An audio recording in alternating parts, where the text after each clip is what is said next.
clap it up. Episode 61. Campeones de Europa otra vez, 4 veces. Vamos. Episode 61 of the 5ASIDE podcast. Today you are joined by Kendrick. Gabriel, campeón de Europa.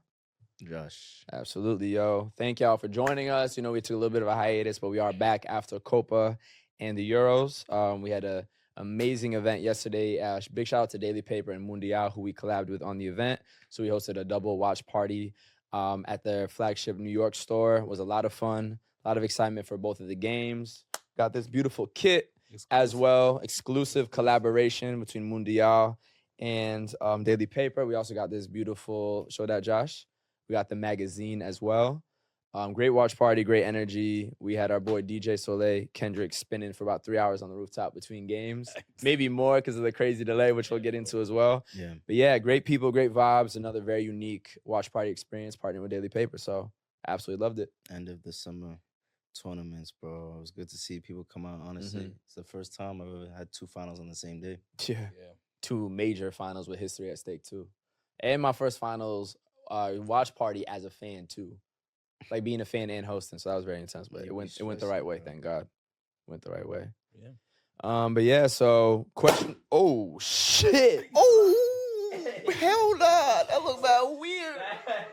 I can't even talk about that shit bad weird. I'm uncomfortable as fuck, bro. I'm not gonna lie. Nah, this is the greatest. Y'all saw that. Yo, it's mad uncomfortable, bro. That shit kept going. Yo, I looked at it, it kept going. What's that? Yo, nah, that shit kind of got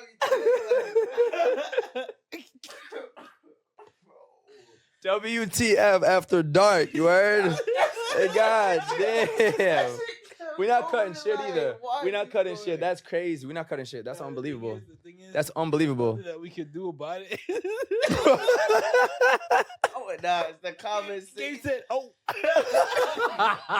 Nah, I'm glad it didn't like spread. Like it was very contained, but it was like, damn. Hey man, you can't get too excited. It was excited, bro. It was excited. That's exciting. Chill out. You gotta chill out, bro. That was necessary. Like, why did that need to happen? It's because what we was talking about.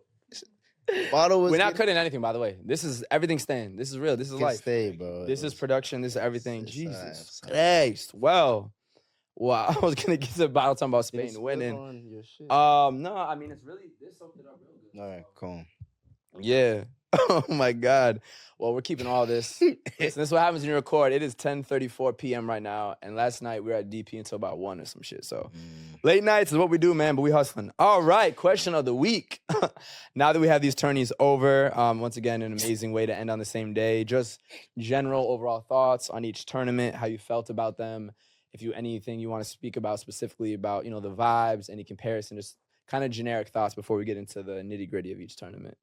Now that they concluded, it was a hectic last 4 weeks, fresh off the season too. Yeah. So I mean, shit. Looking at the winners for me, España was tú celebrating sabes. with the vino. You know what I'm saying? Yes, sir. But the thing about Euros for me is the fact that it was a team that won that should have won. Yeah. Like, so it's like it makes sense. Yeah. Yeah, I think from the beginning, everybody was like Spain or Germany. Yeah. The only reason it was unfortunate that Spain and Germany met so early. I agree. And Spain and France, like all that shit felt like finals. That Yeah. could have been a banger of a final. That was a banger of a game too. Mm. Any general thoughts though? Yeah. I mean, I said this already, but I feel like the Euros were kind of boring. I severely disagree. Comparatively to like previous Euros. Let me say it that way. Okay. I think there were some like good matches. I think like maybe there was closer. The group stage was closer than a lot of people thought. Mm-hmm. But it really didn't feel like it was because like there was like a high quality of teams. It really felt like shit was just boring at points. I disagree. It's like teams are playing very like conservative at points. All the teams that were used to having a lot of firepower and playing quickly, playing like were like just slower. It scored less goals. Mm-hmm. There were probably less goals. Don't quote me on the statistics. Yeah. We could look it up later. Yeah, I can check. Probably less goals in this tournament than like previous. That's interesting. Own goals being like the highest Yeah. goal scorer. I don't know. Nah, bro. What you're highlighting, which I feel is the fact that some of the country's performances were underwhelming. Yeah, I agree And with in that. terms of even the, like you said, some of the Portugals, the Frances, those teams, you would expect the stars to shine, Yeah.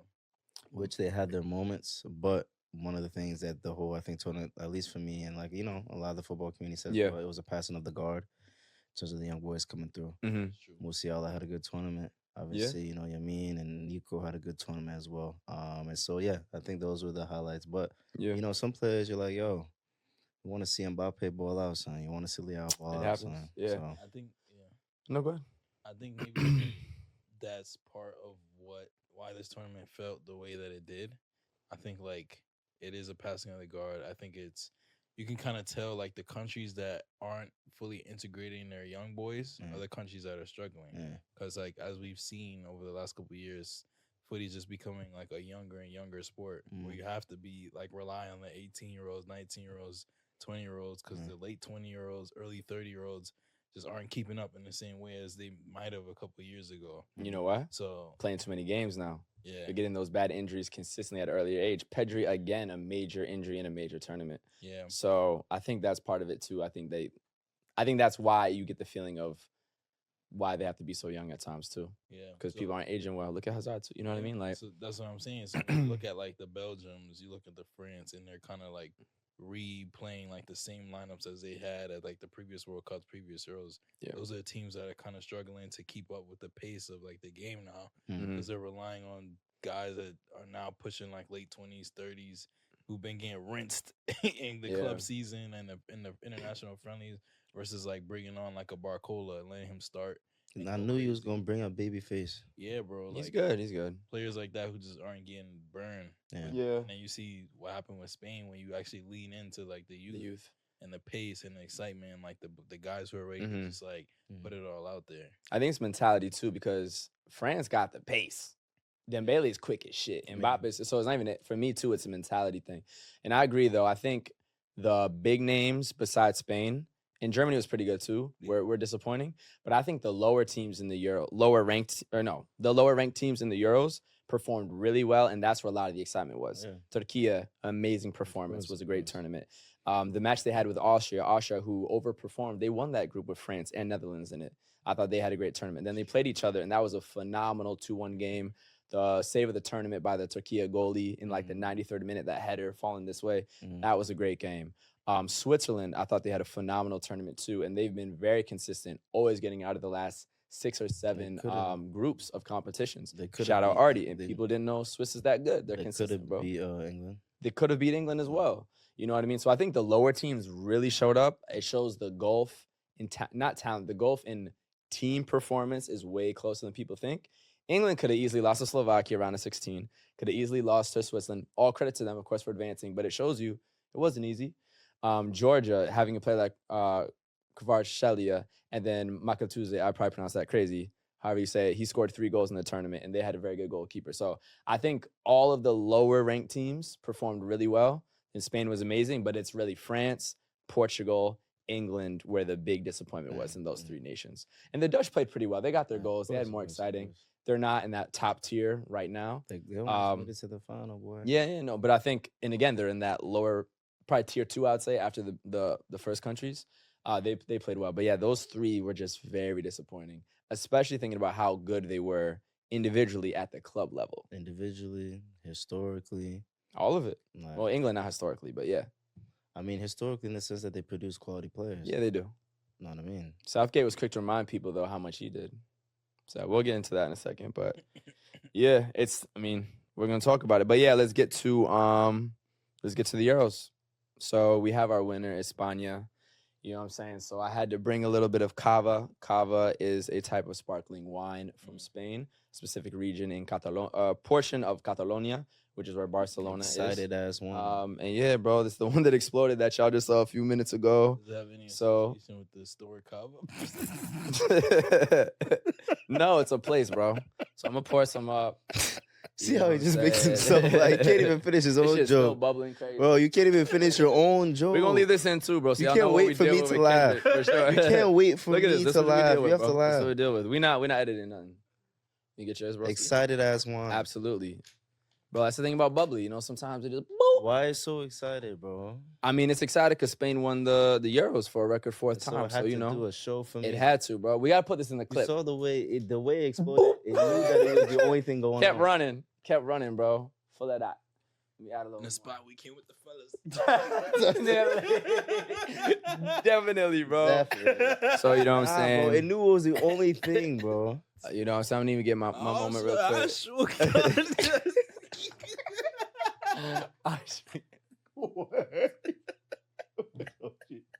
You talking about the where? The Kevin Gates shit. Oh yeah, Oh, definitely. that shit. Yeah, that boy, Uganda. That's what Ghana got that shit excited. Yeah, bro. Definitely. Locked in.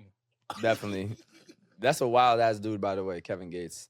It's a wild ass bottle. That shit It's a wild sprayed bottle, everywhere. bro. Hey man, it is what it is. Celebrations, popping bottles. They was popping bottles last night, winning the championship. You didn't shake it We at doing all? the same.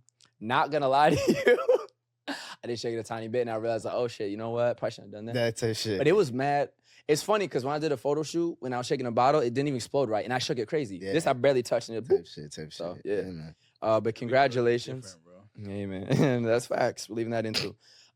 Congratulations to Spain, one of my countries. I'm half Spanish, half American, for winning a record 4th European championship, passing Germany, who has 3. You know what I'm saying? So, major congrats to Spain. Pre-tournament, I did not think they were gonna win. I thought maybe semifinals would be another good performance. But to go ahead and win it, and not just win it, but the teams that they beat 4 former World Cup winners in the process. They beat Italy, they beat host nation Germany, they beat probably overall talent favorites of France, and they beat England in the final as well. They did it winning all 7 games, which is the first time ever, and they did it playing by far the most attractive football, both through possession and through counterattacking, as well as just amazing pressing to get the ball back, defending when they had to, and suffering in late moments of the game. And they deserved it, and they earned it. And I think what's so important for it is that Spain's previous trophies have come at a time when they had the best players they've ever had. Xavi, Iniesta, Xabi Alonso, Sergio Ramos, Casillas, David Villa, et cetera, et cetera. I know he's gonna forget PK. Huh? I don't think he's one of our best defenders ever compared to Puyol and Ramos. But yeah, he was on the team too.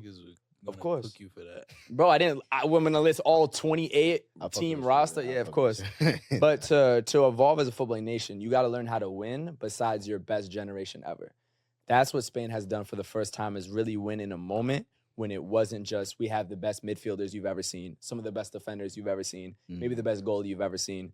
This is a team nobody really thought would win beforehand, besides maybe really passionate, optimistic Spanish fans. So to be able to win this now, 4 major trophies in international football in 16 years, in 9 attempts, 4 out of 9 is ridiculous. And a very fun stat to big up Spain just a bit more, on top of just the international success as a nation, but also club level. Since May of 2001, Spanish teams have played in You'll be tight 27 looking major back. finals, Champions League, Europa League, World Cup, Euros, and there has been a Spanish winner in all 27 finals. Bro. Not to mention the women's team that just won the Yeah, World that's Cup, a fact. also beating England. And when they won that, Spain became the second nation to ever win a men and women's World Bro. Cup. And bro, On that- top of FCB Femení dominating the women's game, Real Madrid in the men's game. I mean, bro, Spanish football And your is at an boy- all-time high. And your boy Carlos Alcaraz. Carlos Alcaraz in tennis, fresh after Rafael Nadal, who's also the record holder for most Grand Slams, I think, with Djokovic. As Djokovic now has 1 more. Up right now. Nah. And those are major sports too. And don't forget basketball. You got gold medal there, Pau Gasol, Marc Gasol, all that too. Nah, Good- yeah, I would say Oh, damn. Legends, Nah, bro. I would Hoop say legends too. that's one of the So Spanish? Absolutely. Him and his So brother, bro. funny. Rings with Niggas- Kobe and all that. niggas be like, nah, Yeah. big Spain. Godmother big Spain. of his children as well. Yeah. Or Big godfather. Yeah. I would say one of the things about Euros as well that was enjoyable as a fan is also just when football makes sense. Mm-hmm. It's rare. Like, yeah, bro, like the fact that y'all performance was obviously valid, you know what I'm saying, as well as the teams that y'all beat.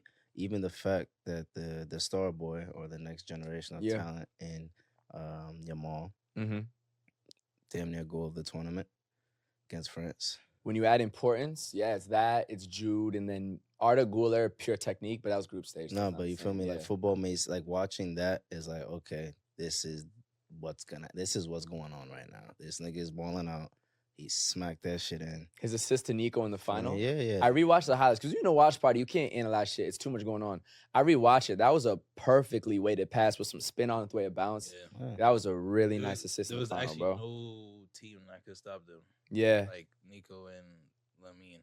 The whole team though, Fabian Ruiz, Roger, everyone, Dani Olmo, But Dani Olmo, specifically, crazy. I don't know the last time Yeah. watching European soccer Yeah. where I seen like niggas dominate the wings like that. Obviously, other than like our legends and whatnot, but just like young niggas like that young, I've never seen. In Europe, I've never seen. Fucking up every right back, left back coming in, like doesn't matter who you throw out there, and actually making it like embarrassing them. Lamine Yamal is quite literally the best teenager besides Pele in the history of football. And we've never seen it. We've like, literally never seen this happen, every bro. defender, like you're getting. Yeah. So raw. He's raw. People are saying that he's the type of talent he is. We haven't seen since Neymar. Yeah, I saw that. That was a good take. I think pure. Yeah, I mean, and Neymar didn't get these opportunities at 17 or 16. Actually, he just turned 17. Yeah. So we'll see what happens, bro. The one thing he doesn't have yet is clinical finishing, but he's also 17. So who cares? If he develops that, we're talking. He needs to stay healthy. We're talking, of course, health, and if he learns how to really score, we are gonna have to have some conversations. Listen, man, by the end of his career. But I hope he stays healthy. All I'm gonna say is people over here trying to show the Messi, Jamal bathtub scene. You gotta respect the fact that Dino passed it to Messi. You feel me? Facts. Barca got that low chain going. Mm-hmm. Shout out Ansu Fati too. He was healthy, bro. He was Jamal before Jamal. Yeah, yeah, bro. We'll see what happens, man. There's a lot of conversation around that, but yeah, congrats again, bro. To my people. I'm just so fucking happy. And one last thing, once again, this is very important for, once again, Black Spanish representation. It's a fact. Because honestly, bro, sports, and especially football, educates the world on the diversity of nations. If you look at the Netherlands, we had the post about Dutch Surinamese players and that sort of thing. That teaches you into the history of what's going on. Because if you don't know shit about that, you look at, wow, why are there all these Black players on the team? You do the same for England, the same for France. And now that Spain is finally having that level of 2 Black starters contributing, winning trophies, you're going to look into the Spanish population and realize this is not just a white country. And that provides visibility to the people who live in that country who have to deal with racism on the daily. If you can support them, you better support the niggas in your neighborhood that look like them from the same countries, And Moroccans. Huh? Moroccans, Ghanaians, Guinean, whatever, bro. So Wavy Footy scored the first goal. Bro, literally. Black, Spanish, Ghanaian? You gonna dab me for that? Big Wavy. Come on, dog. Man, we need a Haitian, Spanish, Ghanaian. I don't even know how that combination. I'm about to make the Haitian Spanish. He about to create that. What if my heritage traces back at all to y'all? You feel me? Good. It is. That's what it is. It is, bro. Shit, the little youngin' gonna be Haitian. Bro, have a little nigga right here. You're gonna have matching cornrows. Gonna be mad cute. Can't wait. Haitian Spanish hammer. Wait. All right, bro. Don't talk about my son like that, bro. Shit. Fuck with you. Hammer, bro. But now we talk about the winners. We got to talk about the losers. England, once again, in tragic defeat, lost in the final. Stinky people, bro. I mean, well, first off, paella over pot pie for sure. Paella. Y'all know like the sexy Spanish guitar, like it be in the sexy R&B songs, all that. You ever heard of an English guitar? What's his name? Paco something? Paco de Lucha? The artist? Yeah. No, you're talking about, no, for sure. Whoa, that's your reaction. bro, Facts. That's heritage, right? Bro, I never heard no English guitar. I never heard. We want to talk about weather? If you want to hear some Spanish shit, look up Paco de Lucha. We here, bro. He was mad surprised. He didn't know you even knew what you were saying. I'm a culture, bro. I mean, weather. We're gonna compare weather, everything. We just better. Anyways, England. I mean, who wants to start? You should start. You brought up the fact during the watch party that they could have pulled it off. They could have. Yeah, in the sense we was talking about it, bro. I mean, they could have, but they weren't. Now that I look at that game from a neutral, because I was very nervous as a Spanish fan. From a neutral standpoint, they wasn't gonna beat Spain. They wasn't. And when they needed to win for real, nobody believed they would. When they needed to win for real, it was last Euros, bro. They had to win that shit. Home soil. They scored first. They were playing much better. The team was more exciting. The hope of you felt the hope from the English fans. All English fans did this entire tournament was shit on Southgate, shit on all the players. They suddenly hate Jude and Foden. They hate everyone. Bring on Cole Palmer. Great job by him. But, like, the vibes were shit. They were never going to win. The vibes were wrong. It would never feel real if England had won that shit. They had to win the last one. And it's not like this math where if you make some finals, suddenly you're going to win the next tournament as a champion. That don't mean shit. They had the opportunity back-to-back, and I really feel like they needed that.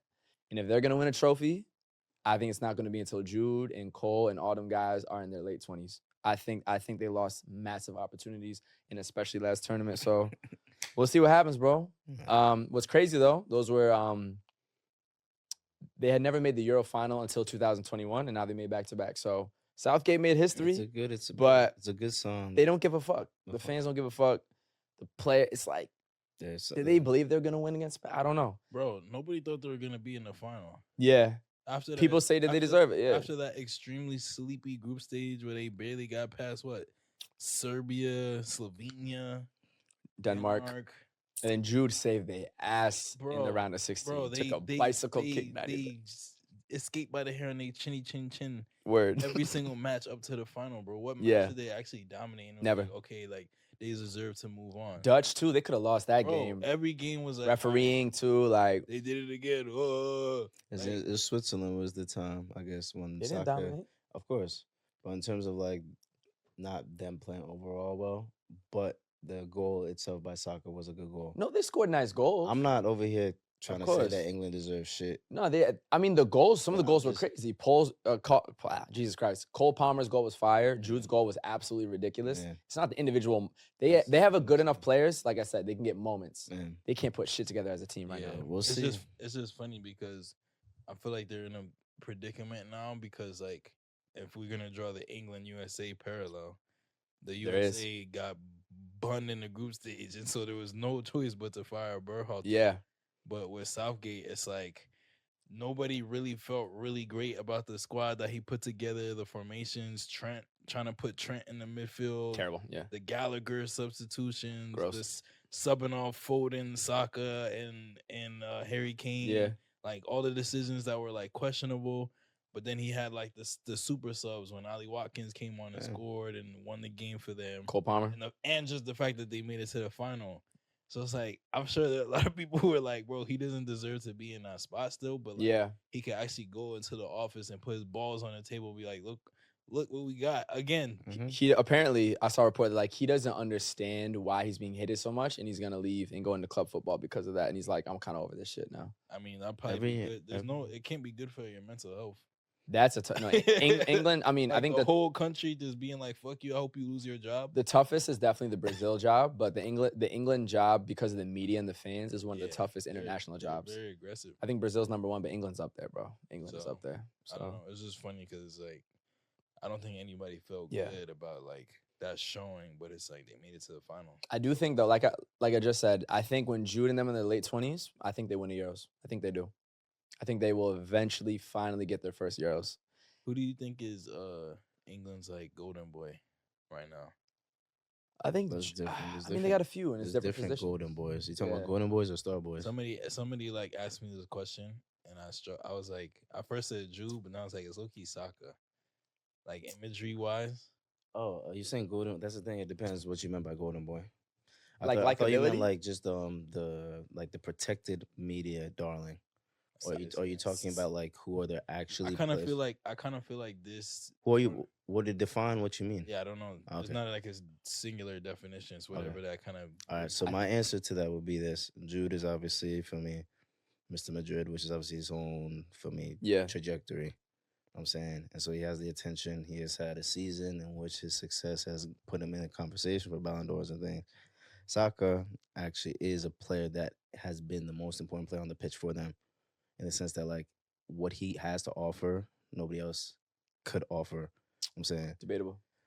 But for me, at the starting lineup, and the moment Foden on the right would probably. He had a shit tournament. But he did. But the whole thing is, should he have been in that on the left wing?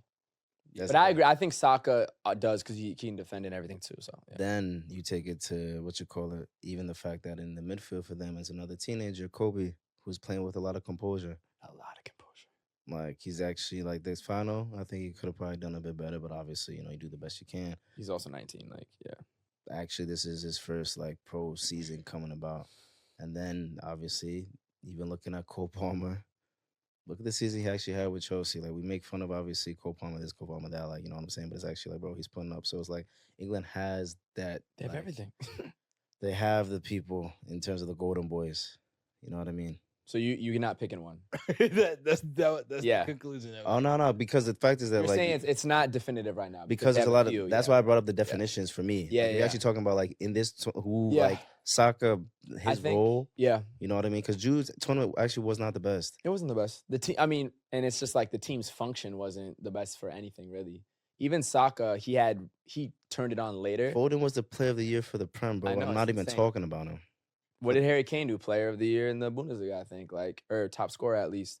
I think right now it's not, but like you said, they have a lot. I think Jude, of course, I'm biased. I'm a Real Madrid fan. I think Jude will emerge as that golden boy, whatever, best player on the team, become the captain, all those sort of things. Because what he did with Madrid this season, which is somehow turned underrated, because I guess we love building up young athletes and then just completely shitting on them, saying we do it in every sport. You know what I'm saying? They're about to start doing it with Ant Edwards. Right now it's cute until the next playoffs. It's not going to be cute. We do it with every athlete. So I think for Jude to be player of the season in La Liga at 20 years old, win La Liga, win the Champions League, all the goal contributions with the highest pressure club job in the world, which is playing for Real Madrid, the 90th minute plus winners to get key points in the title race, including twice against Barcelona and El Clasico, assist in the Champions League final. All of that level of carrying Madrid at times, and then Vinny carried probably second half of the season, but being that good on that much of a pressure team and bring that level of glory already at 20, versatility. First off, he didn't even come to give goal contributions. He's an overall midfielder. To be able to do that level of goal contribution mixed with the defensive effort, being a metronome on the pitch to keep the ball, all those sort of things, ball retention, et cetera, that to me just complete package and does not rely on solely athleticism either. Because if Saka loses his pace, that's going to affect a lot. If Jude slows down, he's going to be a fucking problem still, in my opinion. Physique, though. But he has great physique. But I'm talking about that's part of athleticism, though. Speed, but but you can be Aki for a long time. No, that's part of his athleticism. Yeah, but I'm talking about pace as well. All right, fine. Not relying on pace at all. I think Jude is poised to be it, but Foden is unbelievable, at least at the Prem level. Cole Palmer has a bright future. Kobe Mainoo could be there. Paul Scholes level of better. He should be young. Scholes said it, yeah. It's crazy. But it doesn't mean you're going to develop like that either. On it. Saka is a great player too, very versatile as well on the wing. So we'll see. But if I had to pick, I'd say Jude. It's interesting, bro, because like the thing about Jude as well is like, and granted, there's times that he's had very clutch moments for Madrid, which has carried Madrid. The reality of the fact is when you play in the midfield, the position that you're playing is dependent on a lot of shit. Mm-hmm. See Pogba, great for France, but when he went to United, the rest of the team, if it's not up to par, you're not going to perform.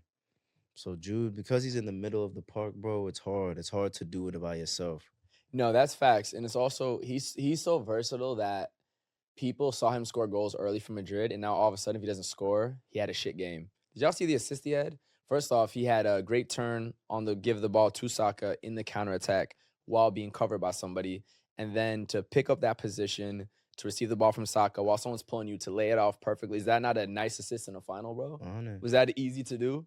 Like, the way we build athletes to just shit on them is crazy, bro. To already start hating Jude, y'all are wild, bro. Y'all enjoy anything. It's because of him being in the middle of the park as well. Of course. Like the 8-10. Nah, facts. But you get what I'm saying about the 8-10-6 position is also confusing as fuck. It is. In the sense that, like, for instance, you see Pogs, same thing. You don't sign Pogs to United to score goals. Yeah. But he was an 8/10 that had a Pirlo that allowed him to score goals. Of course. Jude with Madrid, unfortunately, he was Mr. Clutch buzzer beater. Yeah. And so you're going to want him to keep buzzer beating. And he did it for England with a bicycle kick. That one. Like, what do you want from this nigga, bro? I feel like from an image-wise, too, I feel like this Euros kind of turned him into, like, a little bit of a villain.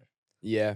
Because, like, I feel like at Real Madrid, with all the success, with all the stars, with all the flying high they did really early on, we saw him, like, happy a lot and cheery. And I feel like this Euros, it was, like, a lot of frustration. Like, it was. A lot of anger. Visibly, too. Saw this celebration after the game that got him the ban. Yeah.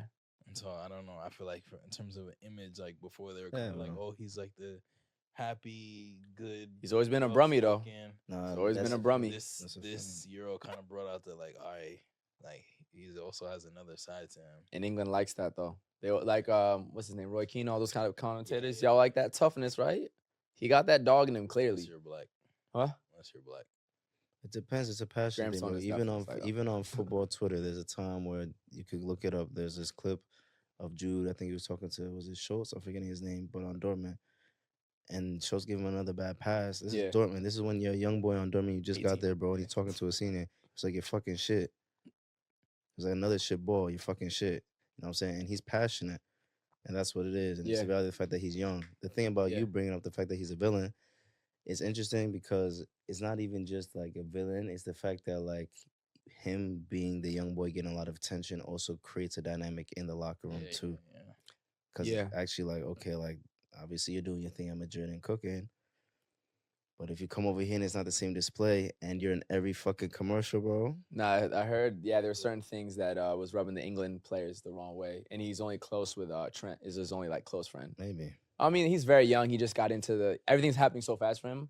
Doesn't mean he's not going to develop a relationship with Kobe, who's also new to the squad. He's not in England, bro. Yeah, he's also not in England. So there's a little bit of he's at internal Madrid. squad. He's at the big club in Madrid, bro. Yo, chemistry and ego is so underrated, because part of why Spain won, ain't no fucking egos. No one cares who scores. You just play. You have I also got to say this too.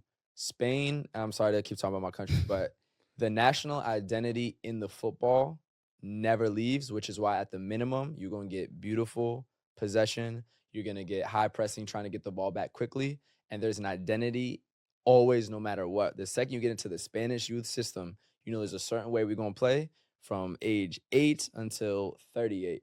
And that's what means no matter what, they're always ready to be in that system. How many of these big countries we saw no identity? What was France's identity? What was Portugal's identity? What was England's identity? Spain has built that from the ground up. And a big shout out to Luis de la Fuente, the coach as well, who coached I believe it was U15s to the Euros, the U19s to the Euros, then the U23-ish, Olympic squad to a silver medal, and then getting this opportunity as the full-time senior coach to win the Euros as well.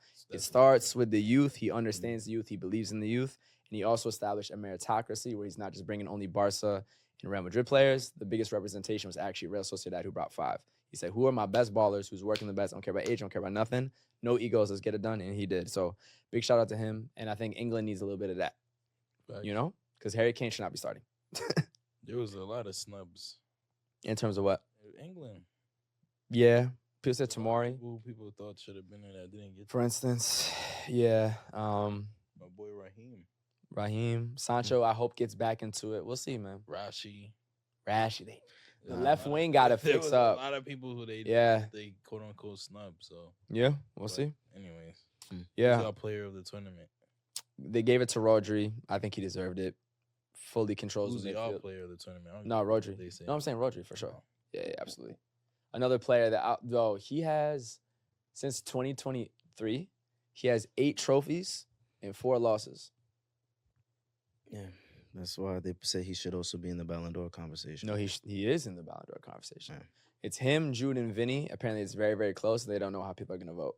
Rodri's unbelievable, bro. He's not Xavi Iniesta yet. He might not be Xabi Alonso, but he's getting into the Spanish midfield conversation, all-time great already. And that's the most difficult position to be an all-time great for Spain. He's unbelievable, bro. I can rave about him all day, but we don't got to do it. Y'all watch the tape. Rodri's crazy. My player of the tournament is Cucurella. Let's get it. Chelsea boy. He had a great tournament. Bro, after the way he got dogged the whole season, I'm talking about getting dogged on the pitch and getting dogged in the media. Yeah. To come out and have a Euros tournament with your national team where, like, everybody's praising you. Going into that environment in Germany where everybody was booing him every time he had a touch on the ball. Assisting the championship goal. Perfectly weighted. Yeah, no, it was a great pass. And after everything Gary Neville said, oh, that's the weak spot that Spain's not going to go far with. Facts. And regardless of anything, like, this Euros was a win for Chelsea. We had Cole Palmer doing his thing. Yeah. We had Cucurella doing his thing in the final. Either way. It's true. We won either way. I like the new kits, by the way. Those are cool, bro. We won either way. Yeah. No, it was a great pass. Beautiful pass. And even starting him over Grimaldo, who had an unbelievable season with Bayer Leverkusen, to say, nope, Cucurella is better defensively. I'm going to go with him. It's the hair, bro. It's the hair. Yeah, hair like my sis. Facts. Curls. Who about your guy? You agree with Rodri? You agree? I mean, like, listen, it'll have to be Rodri. I don't know. I mean, shit. What, Yamal had what? How many goals did he actually have? 1 goal, 4 assists. First actually Spanish player to have 4+ assists in a major tournament. Ironically, even with, Another fun fact. In this Euros, Kieran Shaqiri became the first player. Jordan Shaqiri, yeah. Huh? Yeah, go ahead. It's not Kieran, but yeah. Oh. It's like Jordan, I think, yeah. Oh. With like an X, yeah. Shaqiri became the first ever player to score in 3 Euros and 3 World Cups. Yeah, it's crazy. Did Ronaldo not do that? Only one ever. He's the only one ever. I think it's in a row too, right? Maybe. Yeah. Shout out Switzerland, bro. Underrated football nation, bro. You know, he brings up the category of like, who are those ballers who just go crazy for their national team but don't do shit for club? He's on Chicago Fire, bro. Actually. Chill. Yeah, I'm just saying. He be doing his thing in Chicago. He's living his He's life. leaving. No, he's not. Huh? But it just makes it like Shaqiri, Ochoa, he's in that category of international ballers. Young player of the tournament, Lamine Yamal. I don't think there's much else to say. Shout out all the young ballers, though. Nico Williams is also a very young player. Jamal Musiala went crazy until Spain said bye-bye. Xavi Simons was good. His stats were better maybe than his performances, but I think he still held his own. I still think he can keep getting better, though. I think he's going to keep progressing. I knew he was going to score that type of goal. When he scored that, I was like, they might lose. It was unfortunate. I don't know how that adds up. Shit. Yeah, but it's just like that type of goal. I was like, England responds well, man. Yeah, bro. There was a response. Like, it was a good goal, though. Keeper of the tournament. It's kind of tough for me. Mike. I'll go with Mike Maignan. Mike had a really good tournament. I feel like the Spanish keeper, what's his name? Unai Simon. He was good. Really good, too. Yeah. He had a Bilbao baller. Where biggest surprise? Anybody shock you? I have to look up his name. Or a team, too. Sorry. For me, biggest surprise. I really didn't think France would be that bad the whole tournament. You know what I mean? Just finishing chances, because like Dembele has some good showings, man. Yeah, that boy's mercurial. That's the word for him. France, to me, bro, y'all got to figure something out.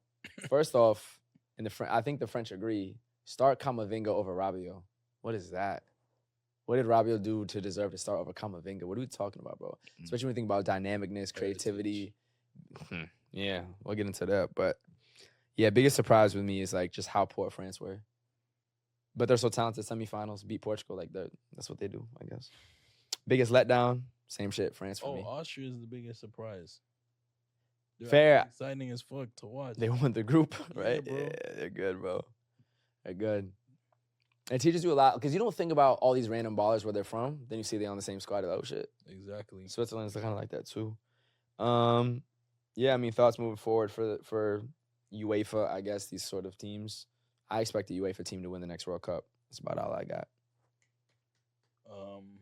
I don't but we about to get into South America right now. Thoughts moving forward for the conference. Anything. I feel like the third place rule. I feel like just the energy for me right now around the Euros and kind of just European football is like, I don't want to say like it's dying because niggas will crucify me, but well, I'm here to be European, so I think the exact opposite. Something about it just feels like it's gotten less exciting. Football in general has. The Uruguayan coach talked about it. Yeah, and I don't know. I don't think I've fully thought through how to like verbalize what I'm experiencing, but I feel like the Euros, especially over the last couple of years, have just were like always just more exciting to me. Really, the goals. You think age and like now that you make content could be part of that too? Maybe. Yeah, because I'm thinking back, like this was a really good Euros. Think about Spain's win against Germany and England. That's a really good final, back and forth, late goal wins. Beating the host nation, Austria, Turkey was a great game. Which type of Netherlands? The question for him, not to cut you off. Of course. Which moments during this Euro stood out to you that brought you back to the excitement? Because that helps you realize what you're looking for. Yeah. Because you always talk about pace. You like transition ball. You don't like possession. You like chaos. But it's like think about a moment that I was like, bro, this is like actually like, for instance, for me, Yamal's goal. Obviously, everybody likes a goal. But the fact that like football aligned for the young boy to have that type of moment, you know what I mean? Because it was conservative. Like, well, that's what you're bringing up, and there wasn't goals in certain games. Like, it actually was kind of dry. The Uruguayan coach said the entertainment factor is not there. Yeah, I don't know. I think like there's certain like play styles that have just been dying out, and I feel like maybe it's like the death. I mean, we've talked about it before. Yeah. Maybe it's like the death of the wingers. Like Death of the wingers. Yeah, like everybody's a winger. No, like now we see it coming back, but all the wingers are getting converted to fullbacks.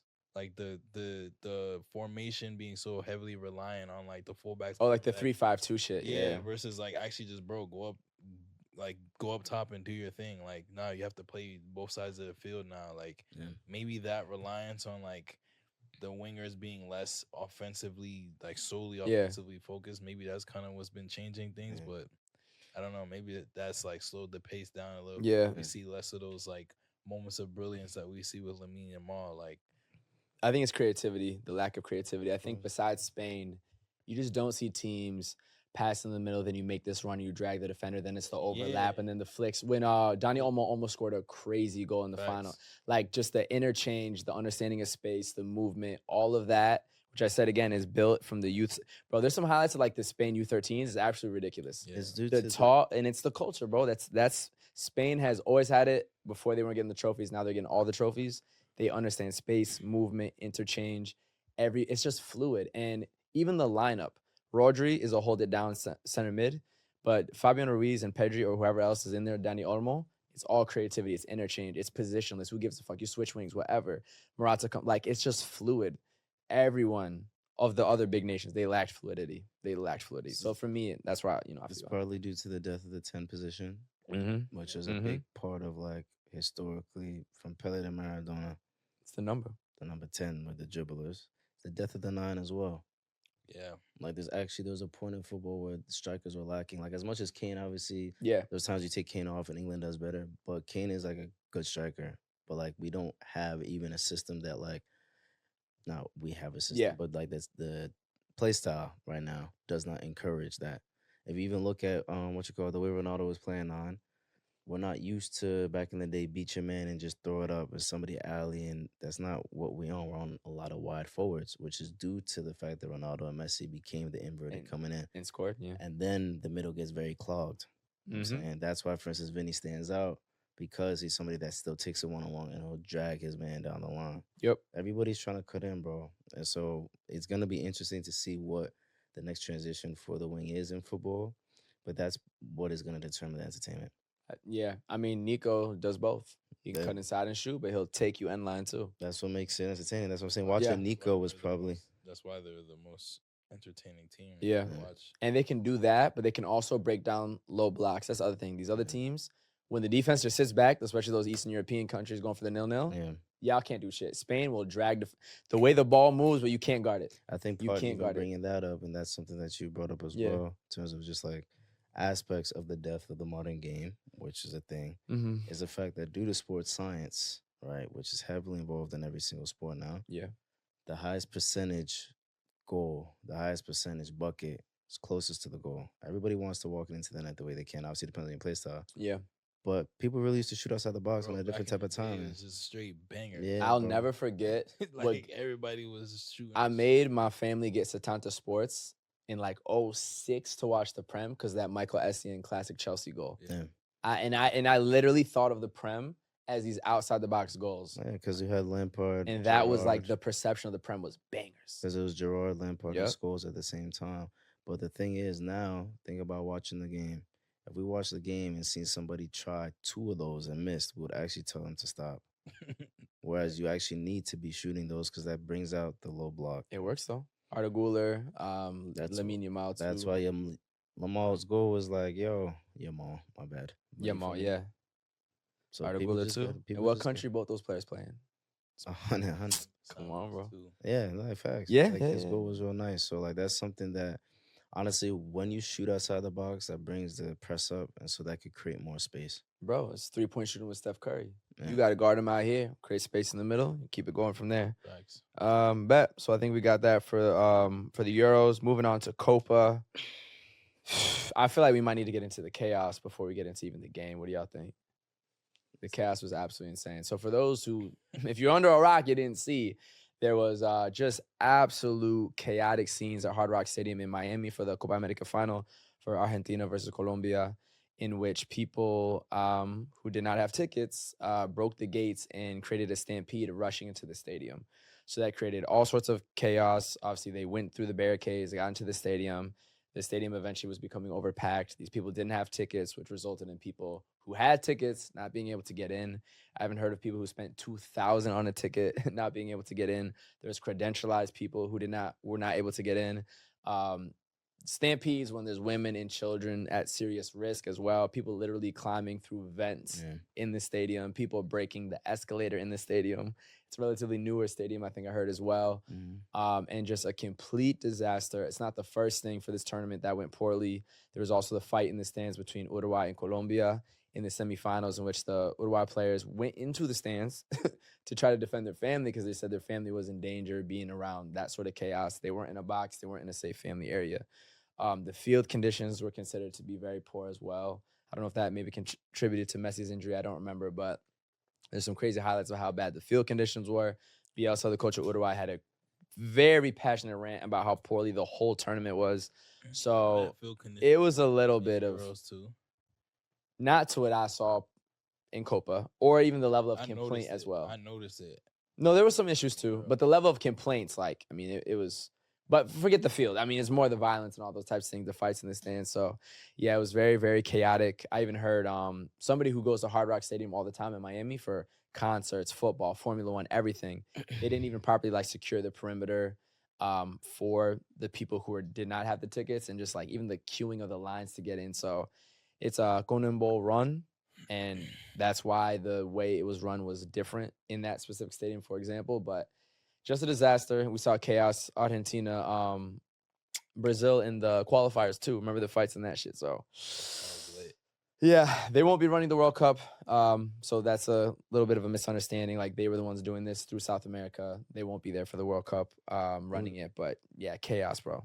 So any thoughts on that? It makes the U.S. look bad though, because it had happened in the U.S. Florida shit, jit. Definitely. I mean, I don't know. It's just the passion of the sport, people bro. are like overblowing the. You think they're overblowing it? Yeah, bro. I mean, like, this is not the first time we've seen something like this happen at a football stadium. This happened at the Champions League final a couple. Not to this level though. What do you mean? We saw the videos of people jumping over, like, but like Paris, destroying an entire escalator, climbing through vents, not that hard to just actually stampeding people. Escalator. If it's mad people on the escalator, that shit gonna break. Just like look the at escalator in Penn Station be broken every other day. That's Penn Station. Nah, well, of course, it's not the first time people have like rushed the shit, but like, yeah, I think people are like over like dramatizing like the. I'm trying to find the word for what you mean. They're trying to make it seem like this is like a catastrophic event, and I see like mad people like the U.S. shouldn't be able to host. Nah, they're tweaking. Nah. They're dragging that. Like, they're dragging bro, that. like, they're dragging that. Yeah. This is not the first time that we've seen like complications of this nature, magnitude and this nature at like sporting events. It's more CONMEBOL and their history of this now. And the U.S. has hosted like what? The World Cups, Olympics, everything. Like, bro, we have the more sports than everybody. Super Bowl, everything. Finals, yeah, of course. We have the infrastructure, so it's not at all about that. I mean, I think it's unfortunate. I think like obviously there was clearly like some issue that happened, whether it's like barricading or people not, people just being way too excited for the match. Yeah. I think if anything, it goes to show that like niggas are passionate, bro. No, they are. As much as people be like, oh, like people in the U.S. don't really care about soccer. Yeah. People are willing to climb over each other just to see Messi and company and whatnot. Yeah. So listen, it's location too. You go to Florida with Colombia, bro. Everybody's turning up. I mean, wasn't gonna be calm settings. All I know is that they saw that MetLife security in 2026 is over there already turning in their sleep, bro. Yeah. But they were saying too is like from the way it was run, as this person who goes to the same stadium for all these events, they didn't even properly secure a perimeter of guards around that they usually have. Because they knew that the guards was gonna get rushed. But that's when you gotta step it up, bro. Because that shit is jokes until it's not jokes. Of course, we've seen the festival shit. Like that shit's cute until someone actually died. Well, and you know what I mean? Like, but that's a risk associated with having an outside entity put on an event in another country, bro. Talk about it. Come on, let's get it. There's a lot of confusion about who should be doing what. There's a language barrier. There's issues with like, one party wanting to use this security company or this party wanting to break it down, lawyer. Come on. Like it's a lot. It's just like It's not like a small thing. To No, be it's like, this insane is a logistics. a South American entity running an event in the U.S. No, it's like, crazy. Yeah. The logistics, the day-to-day operations that actually go. Like, there's somebody that was supposed to hire somebody to set up a barricade. You know yeah. Like, the fact that didn't happen is not like some random thing. No, yeah. It goes to show the magnitude of putting on an event of this size. People say that conference, though, is consistently doing this, whether it's U.S. or back in South America. And that's where fans of that conference are very upset. So you're saying the players are upset. I'm not saying, I'm saying the federation. You know, that's why the Uruguay players, the coach, people all involved, media people are upset. Like, imagine being credentialized to cover that game. You can't, like, what the, like, it's actually like bad, you should bro. know what it's not you're good. going into. And to me, overall, Copa, aside from the U.S. shitting the bed, which is extremely disappointing, it was disappointing for me, even from a football perspective. Really? Yes. Wow, I was not impressed. Like, we gotta get into that. No, for real. Because for me, Argentina, right, defending World Cup and Copa America champion. I want y'all to, if you're gonna, it's a dynasty. They did with Spain. They won 3 major competitions in a row. But this last one, just like, their performances weren't impressive. The style of play wasn't fluid. The final at times was boring. Nah, I don't think Argentina. I think they would probably say I don't think they were at their best. Brazil not going far was disappointing to me. Vinny not playing in the quarterfinals. Brazil-Uruguay was a very boring game. It was pretty, and they didn't even go to overtime because they go straight to penalties. I thought that was poor. Shout out Canada for making it far, but they scored like 2 goals before getting knocked out. Yeah. Like, it's kind of weird. Like, I don't know. It's like, because, the quality wasn't there. Because they're fighting. I know, but the quality, like, no, but like at the end of the day, chaos was entertaining, but the quality, and the chaos has an entertainment limit. That's what it is. Yeah, but I'm saying the football. I'm agreeing with you. I said the chaos has an entertainment limit. Like, at some point, the chaos just limits the actual football. Like Canada, Venezuela, insane game. But at one point, I'm like, can y'all make a pass, bro? Like, you know what I mean? And I fear for both conferences going into the World Cup. I think Africa looks better right now. Oh, AFCON. I think AFCON, bro. AFCON was fire. The best fire, bro. So far, better than quality, excitement, late goals, but and it was a little chaotic, but like quality though too, bro. AFCON was crazy. Bangers. Asia Cup is fire. Japan's been going. I don't know if y'all realize what Japan's doing. Shout out the Y3 Kits too. That shit's Y3 on your official national team is tough. Come on, you got the Y3. Hold on. Y3 Thule, right? No. Y3 Thule. No one knows what Thule is. It's fine. Yeah, bro. I'm dude. South America and North America, y'all better shape up for the World Cup, bro. We'll see. Because Europe has a lot of talented teams. Forget even the big nations. Africa's balling out. Asia's got it. Yeah, everybody got to pattern up. Everybody got to pattern up, bro. This conversation just goes back to preference, bro. And maybe that's why we're like flipped on like the. That's fair. Well, we know you love fucking Nah, because if you're looking, when you watch soccer, you're looking for like something possession style, kind of like nice build up. If that's what you're looking for, then you're gonna get that at the Euros. But I want to see the hatchet man. Yeah. I want to see the physicality. I want to see the like 2 foot zooming off the sideline trying to beat every single man. Like I want to see the passion. I want to see players kicking the shit at each other's face. Like I want to see the energy. Yeah. At the end of the day, if I'm going to watch a game, I want to feel like I have like you want to feel alive. Yeah, I want to feel like this is exciting. Like like there's something about so where like if I bring my friends or my family who like don't really love soccer, they can watch this and like also really enjoy it. And it's the same thing when it comes to other sports. Like of course. When I watch basketball, I'm not like the biggest basketball. I'm not trying to see niggas running every like in the most triangle offense with the Lakers. I'm trying to see Steph Curry hit a little step 40 back. foot. Yeah. You know what I'm saying? Like I want to see the excitement. Yeah. I feel like Copa this year more than previous years that I watched it brought that. Like yeah, bro. I disagree. By the way, minus Colombia. Colombia, I wanted y'all to win so bad. Y'all played beautiful football. You actually dominated games. Colombia is the amazing exception. But everyone else, y'all bored me. I'm sorry. Everyone else bored me. Because I feel like this group stage especially was like the most contentious as I've seen it. We saw Costa Rica early on draw Brazil and shock the world. Yeah. We saw Venezuela. We thought they were gonna come in last place in their group. They won their group. 9 points. Bro, we saw that was fun too. Yeah. We saw the US go. Who they played? Peru?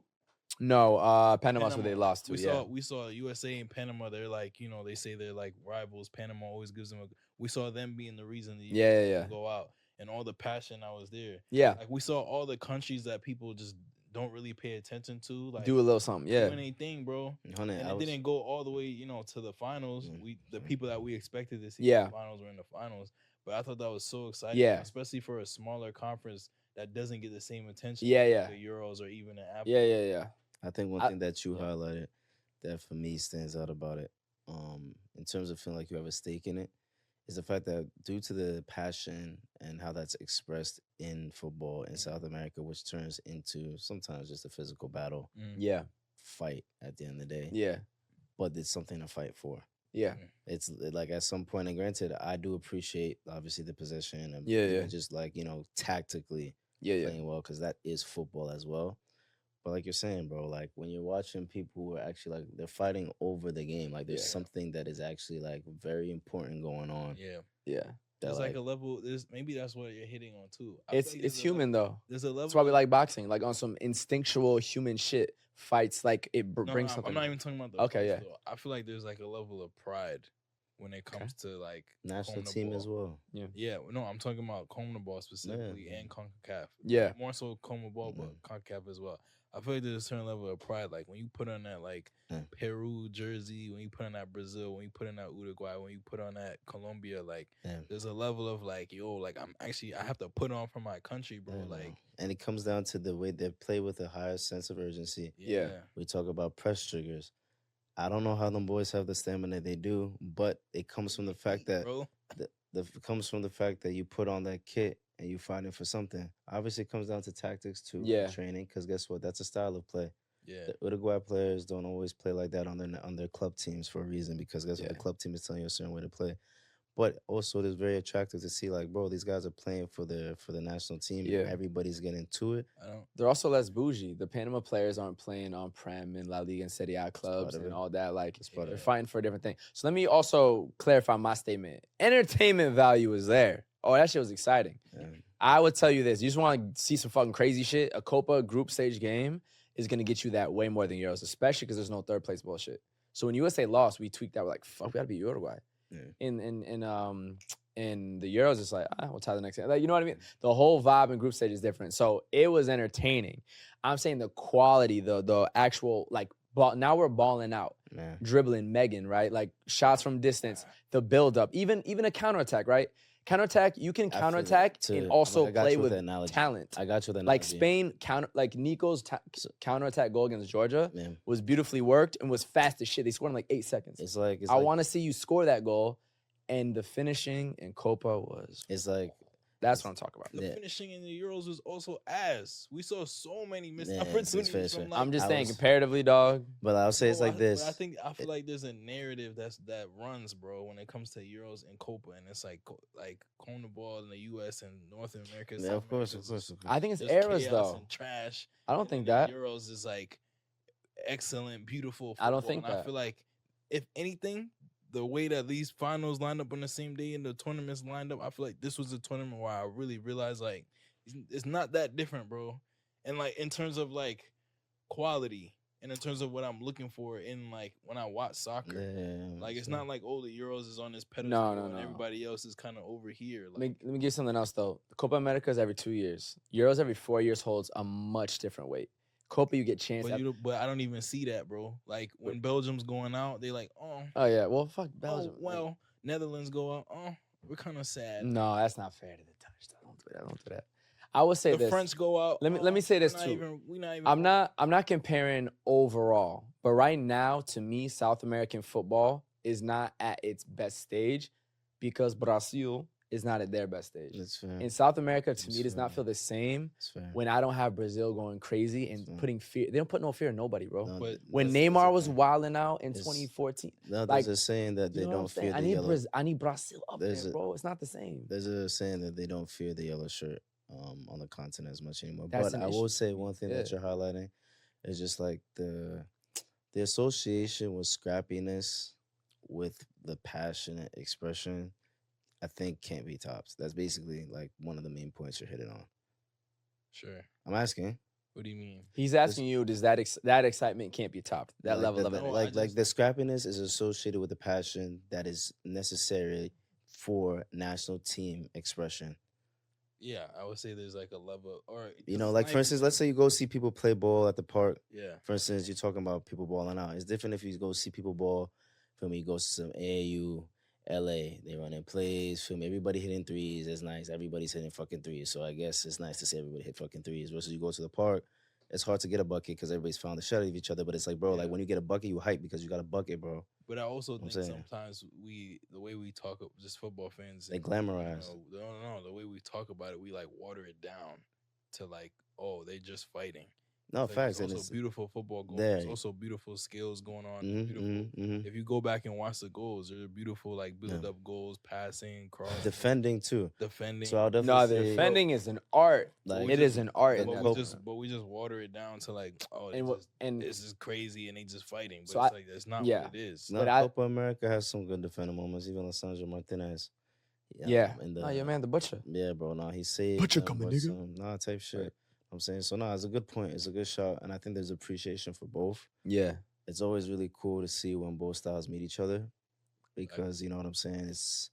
We'll see who keeps up with who in which way. A European nation is winning the next World Cup. We'll see. I will bet.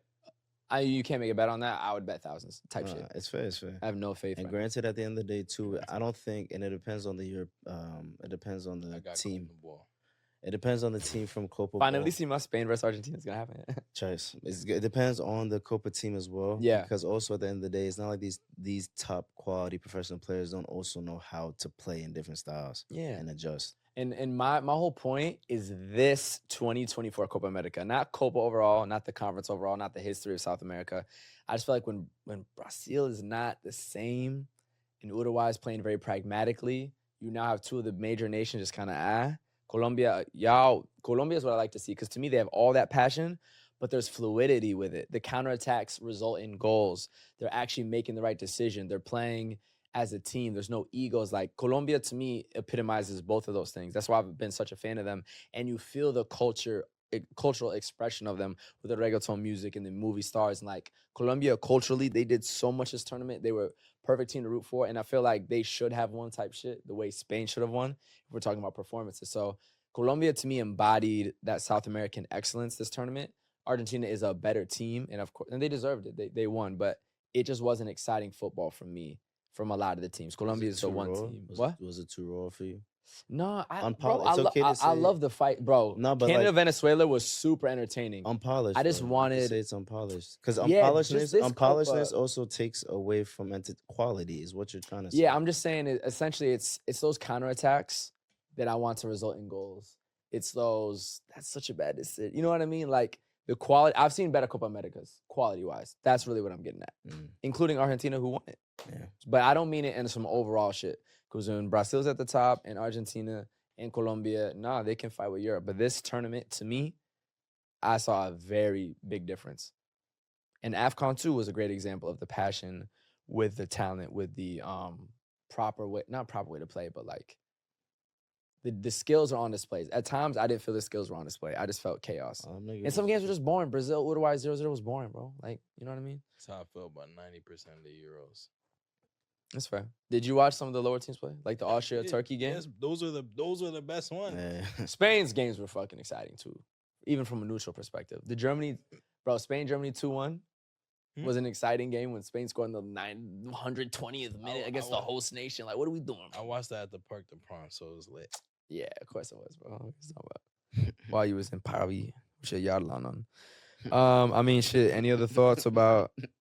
No, that's fire, bro. You should talk about it. Too. Yeah, you should talk about it, actually, bro. I mean, your experience with Euros. I feel like Copa, we had a more generic conversation, but anything else we want to say about Argentina, Colombia, letdowns, surprises? Messi got some broke up foot, boy. Big ankle, boy. That nigga. What? Nah, his shit was looking like Neymar's at the World Cup. Definitely. It was two, bro. I don't even know. Neymar's was like some tennis ball. That was Messi's ankle. Definitely, bro. And exploded the same way with the pus, I'm sure. All the fluid flew out. Yeah. We got Messi and Ronaldo tears. This clip for the old heads, bro. This Copa and Euros. We got both of them crying, bro. Changing of the guard. His ankle was swole up, son. Yeah, I mean, bro, congrats to Messi, dog. He had a great, fuck it. All-time Argentina legend. How do you walk after that? I used to be all right. ibuprofen. You just inject bare painkiller. Word. Shots, bro. This is how you do Shots. literally this shit right here. Celebration with that. Shots, bro. I mean, yeah, we have to shout Canada. Yeah. We went to Semifinals, watch bro. them play. We went to. Nobody thought they were gonna make it that far. Shout out Jesse. And I don't think anybody's like, oh, Canada should move up 50 places in the world ranking after that. But like, nobody could deny the fact that they made it to the semifinals. Dogs. And they played. I mean, the second time they played Argentina was probably worse than the first. Yeah. But that opening match, poor refereeing too. They actually played very well, bro. Like, it looked like they at some point, that was kind of their best game. Could have either won or draw that game. Obviously, I think they lost 2-0. Yeah, 2-0. 2-0. Yeah. At some point, like, actually looked good against like the defending world champs. So, they get in there. They get in there. Canada's just continuing to improve. Yeah. Their players have been solid for a time now. And they did all this without Buchanan. Yeah, he went out after the group stage, I think. Yeah, I think what's interesting, too, you look at the host nations for 2026. How's everybody going to respond to Copa? So USA has dominated CONCACAF. That shit was very nice. Nations Leagues, Gold Cups. We have the most individual talent. Pulisic was almost City midfield of the year, but then knocked out in the group stage. You fired your coach. How do you respond to that? Canada. Are we going to go one by one? Yeah, well, I'm going, pretty quickly. I'm saying, like, Canada, out of nowhere, really, they haven't done almost anything in their history. Then they make it to their first World Cup. Yeah, they lost every game, but that's a big moment for them. But then you have a Davies who won the Champions League. Now you make it to the semifinals, even though they only technically won one game outright. How do they respond? Do they improve? Do they rest on their laurels? Or can they realize, now we actually need to improve to get out the group stage? The next one, Mexico, who's had their worst era that I've witnessed as a footballing fan since I started watching in about 2006. Can they restore faith from the fandom in this country with some of the most passionate fans in the world? So I just think it's going to be very interesting to see how the three host nations prepare the next 2 years for the World Cup, because it's a massive moment for everyone. For Canada, can you establish yourself as a footballing nation properly for the first time? USA, can you take it into another stratosphere? Can we make a semifinal? Can we at least get back to the quarterfinals since we hosted in 94? And Mexico, can you restore faith in the fan base, bro? Can the fans fuck with y'all? Because they don't even believe y'all right now. And so it's huge for all three. It's very interesting to see what. Humbling. And we don't know what will happen. It don't mean shit to make semis. It don't mean shit to get kicked out of the group stage. The World Cup for all three countries, that is the moment. And we'll see what happens. We'll see what happens. It's humbling. We'll see what. Klopp already denied the job, so we'll see who. He's denied all jobs. He's done with footy for a while. I hope he's healthy type shit. I heard some bad rumors, so I hope he's healthy. I don't blame him. Yeah, I don't know. We'll see what happens. I know is US gotta. I think they will. Shape up. Why? You know what I was thinking about too? Snap. As you get bigger in anything, there has to be disappointments. Canada's so early in the process. Everything is kind of sweet. It's nice. Like, we're really in the very beginning of building things. When it's such everyone lost their minds to not make it out the group stage. Like, that's good to see. Like, nah, we need pressure. We need a result. We need big footballing nations. It's an issue when you fail, bro. Yeah, so that's actually good to see. To see the average American fan say, get the fuck out of here. We need to get out. Like, that's good to see, bro. It's before scary. It wasn't like that. Everything was cute before. It's scary, bro. So it's good. It's good, man. It's scary, Think about bro. France. You know how much drama they had before they won the 2018 World Cup? All types of shit, bro. Because they lost the final in France. Not just that, but 2010 not getting out of the group stage. The beef with the Anelka shit. Bro, all types of stuff. You got to have that to progress. Too, yeah. Word, all that, bro. Yeah, I mean, anything else before we get into some fits and music? All right. I want to talk about CP Company real quick. Go. Yeah, do it, bro. I sent y'all some of the pictures on Instagram. So yeah, Italian-based company, CP Company, very well known streetwear fashion company out in the EU. They just announced a multi-year deal with Manchester City. Fire. So they'll be manufacturing some of their clothes that will be worn by the men's and women's first team players arriving and leaving match days during the Champions League. It's a really dope collab. I don't know if you guys had a chance to look at it yet. Yeah, for sure. I think it's really cool. CP has these like signature goggles that they put on their jackets, and like I feel like I've always look like seen pilots from the 60s, bro. I It's feel crazy. like I've always seen them in pictures, but I never knew what they actually were. Yeah. And apparently it traces back to like CP Company's roots where like initially I think in like the 80s or something like that, Mm-hmm. the goggles were manufactured for bikers and like athletes that who were makes like sense. Yeah. competing in like cyclist competitions. And so you needed to like protect The wind in your eyes. yeah, for sure. But now it's become, as we see like in streetwear, kind of the functional Yeah, clothing, for sure. whether it's like hiking or the Solomon, Even just big ass pockets to put shit in. the Yeah, cargo pants, like those are becoming like more bags. Exactly. The extra bags and stuff, like the functional wear is becoming very big in streetwear. So it's cool to see it make its way into footy, because I feel like we haven't seen anything like this. Like normally we see like the really sleek, like higher fashion maybe. You know what I'm saying? Yeah. Like we see like the Jordan collabs. We see AC Milan with Off-White where they're doing the suits. Real Madrid travel gear, Zegna type of thing. Yeah, for sure. Even Real Madrid with the Y3 and stuff like that. But like Dior PSG. Yep. Exactly. But this is the first time I've seen like the super like just functional kind of like, at least you called it like blokey. Yeah. Resourceful. Yeah, like I think it's fire too, because if you in the stands and it's raining, you actually wearing your team's gear. You're covered right here, and you have goggles so that your eyes can see through the rain. That's actually fire. It's mad smart, bro. Like, it's extremely functional. Yeah. And because it comes from, to me, it looks like a pilot from the 60s. It has a little bit of an older vibe in some aesthetic, but we kind of, you know how we're very nostalgic with the way we dress about the baggy pants back. Yeah. You could be 10 years old wearing something like that. Yeah. You could be 65. So it's really actually very inclusive to all ages, too. Yeah. This is CP, right? Yeah, CP. Nah, bro. It's very, it shows the direction they're thinking, and it's very forward thinking. It is. You know what I'm saying? Yeah, and I feel like the aesthetic, for some reason, fits Erling Haaland, bro. Like, seeing him he's goofy. Seeing him come out with the goggles, bro. Yeah. On a Champions League. Yeah. And Manny, you about to get cooked. Yeah. Yo, he wasn't in the Euros. Bright blue joint. So funny. He wasn't in the Euros. Just chilling. There's some talent in that in the Euros to not even have Erling and Odegaard on. That's wild. That's wild to me. I'm sorry. Norway not even make it. It's crazy. Yeah, it's wild. Wow. No, that's fire though. I like that. Shout out to CP Company. Shout out to all the dope stuff that y'all are doing. This is the first collab of its kind that I've seen of this nature. So yeah, CP leading the way, bro. Yeah. CP on it. And even you saying nature, like it's the first thing I've seen in a footy collab that actually looks like it could be useful in nature. Yeah, you hiking and it's raining. This is great. Facts. As far as I know, right? Like city gear on. You know what I'm saying? Mad cool. Always repping the team. So yeah, bro. Speaking of fashion though, what are we wearing? What are we talking about? You know what I'm saying? We want to start? I could start. We got some a lot of wavy kits in here today. Facts. I copped this at Yardland Festival in Paris. Talk about it. I was there a week ago or so. A collab they did with Maison Chateau Rouge. Amazing, amazing kit. Honestly, they were selling. So y'all saw Neighborhood Sports Club was over there. Yeah, in the competition. Le Pac. Le Pac.